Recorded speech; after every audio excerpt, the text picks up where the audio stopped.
ஏசப்பா உங்க நாமத்தில் இன்றும் அற்புதங்கள் நடக்குது.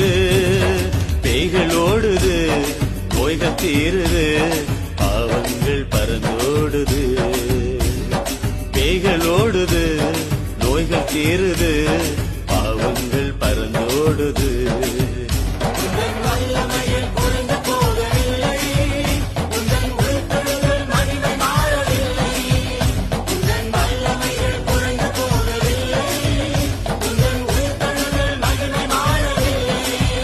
சாத்தானின் சதிகளா, சாபத்தின் வாழ்க்கையா, இன்றே நம் இயேசு உடை தெரிவா. துதியின் ஆயுதம் நமக்குள் இருப்பதால் அசுத்த ஆவியை துரத்திடுவோம்.